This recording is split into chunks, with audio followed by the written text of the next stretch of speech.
तेरे बंदे हम, ऐसे हो हमारे करम, नेकी पर चले और बदी से टले, ताकि हंसते हुए निकले दम। है मालिक तेरे बंदे हम।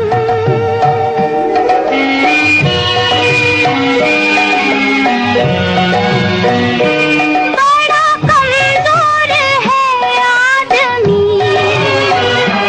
अभी लाखों है इसमें कमी, पर तू जो खड़ा है दयालु बड़ा। Good morning, respected sisters, teachers, and my dear children. As we know that we are here to remember death anniversary of late Father Madatilani. So let's mom for a minute.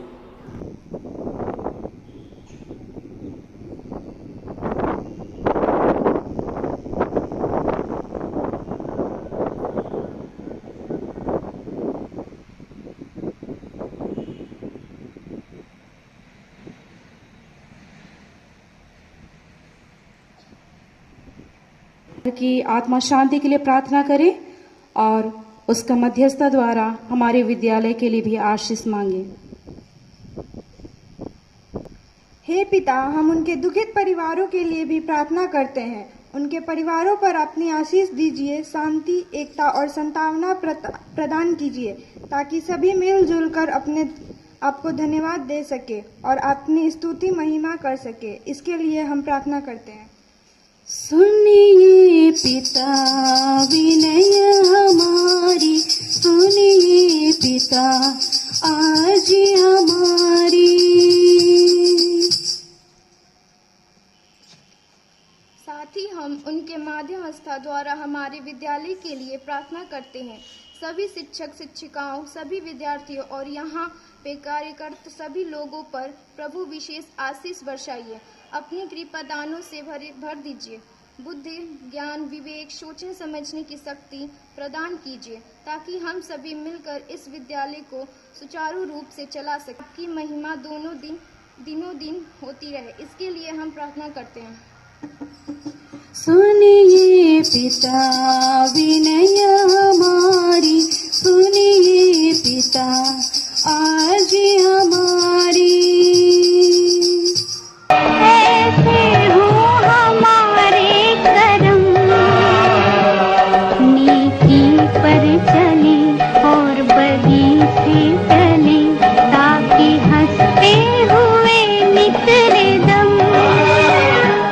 है परम आदरणीय प्रधानाध्यापिका, बिन्सी, ब्रदर, शिक्षक एवं शिक्षिकाएं, छात्र छात्राओं, आप सब, आज का दिन बहुत ही गमगीन दिन है, क्योंकि आज हमारे विद्यालय के पूर्व सचिव फादर फ्रांसिस मतातलानी का से पूर्व अप्रैल 2015 में हम लोगों के विद्यालय में ज्वाइन किए थे विद्यालय सचिव के पद पर, और आने के बाद यहाँ बहुत सारी परिस्थितियाँ थी और यहाँ के लोग भी चाहते थे कि विद्यालय जैसा है उसको और सर्वांगीण विकास हो। उनकी बातों को वे ध्यान में रखते हुए सर्वप्रथम उन्होंने विद्यालय के कमरों को बनवाया। जिस मंच पे हम लोग खड़े हैं यह उस समय बहुत ही छोटा था। इस मंच को बनाए, बड़ा किए, तत्पश्चात बहुत सारे काम उन्होंने यहाँ पे किया। इससे पूर्व पीरो में 10 वर्षों तक कार्यरत थे, अर्थात उनको बिहार की धरती सर्वांगीण विकास के लिए बुला करके लाई थी और वे यहाँ आकर उस कार्यों को भली भांति प्रस्तुत किए। फादर का दिल बहुत ही नेक और साफ रहता था। उसका एक छोटा सा उदाहरण है कि बहुत सारे गरीब परिवार के बच्चे हमारे विद्यालयों में आते थे। उनका पढ़ाई किस प्रकार से चल रहा है उसका निरीक्षण करना और उनके सुख दुख में जाकर वे भागीदारी बनते थे, अर्थात उनके घर में भी जाकर कैसे रह रहे हैं, कैसे क्या खा रहे हैं, पी रहे हैं, और जिसको जो जरूरत होती थी उसे वो पूरा करते थे। यही नहीं, शिक्षक केतर गण के लिए भी उन्होंने EPFO जो हम लोगों का पहले प्राइवेट बैंक में जाता था उसको उन्होंने पटना में करवाया, जिससे कि आगे हित के लिए हो और हम लोगों को भी रिटायर होने के बाद में पेंशन के रूप में कुछ आंशिक रूप से मदद, अर्थात उनकी सोच बहुत दूर की थी। उनका जन्म 1/8/1943 को हुआ था।